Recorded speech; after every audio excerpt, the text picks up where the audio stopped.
friends, welcome back to my channel. If you are new here, please subscribe my channel for more videos. आज हम बात कर रहे हैं एक ऐसे जजमेंट की जिसमें कि कोर्ट ने कहा, हत्या के दोषी की अपील के बाद हाई कोर्ट ने यह कहा कि अंतिम सांस तक कारावास केवल हाई कोर्ट या सुप्रीम कोर्ट द्वारा ही लगाया जा सकता है। तो कर्नाटक हाई कोर्ट ने हत्या के एक दोषी की सजा को अंतिम सांस तक कारावास से घटाकर आजीवन कारावास तक कर दिया, जो उसे 14 साल के बाद छूट का अधिकार देगा। हाई कोर्ट, जिसने हाल ही में दोषी द्वारा दायर अपील पर अपना फैसला सुनाया, ने कहा कि ऐसी विशेष श्रेणी की सजा केवल हाई कोर्ट या सुप्रीम कोर्ट द्वारा दी जा सकती है, न कि ट्रायल कोर्ट द्वारा।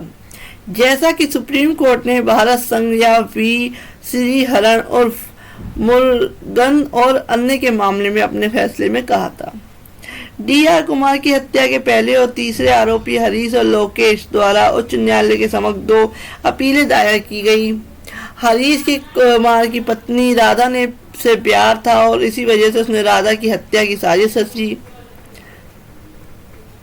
16 फरवरी 2012 को जब कुमार हसन जिले के चोले माराडा गांव में एक खेत में काम कर रहे थे, हरीश ने उसके सिर पर रोड से हमला किया, सिर और छाती पर लात मारी और उसकी हत्या कर दी।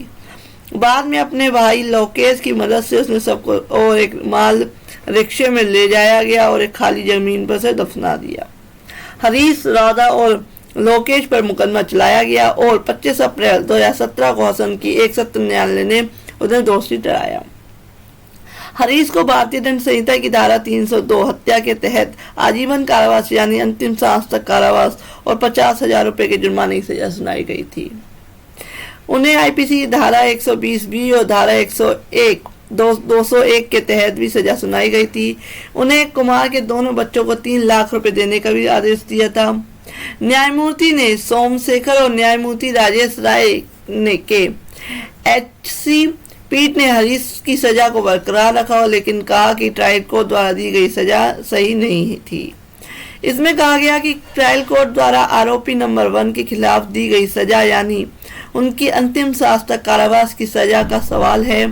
हमारी राय में उक्त सजा कानून के तहत टिकाऊ नहीं है, क्योंकि माननीय शीर्ष अदालत ने भारत संघ बनाम वी हरण उर्फ मुरुगन और अन्य के मामले में ऐसी परिस्थितियों में सत्र अदालत आरोपी नंबर 1 को आखिरी सांस तक कारावास देने की ऐसी शक्ति का प्रयोग नहीं कर सकती है।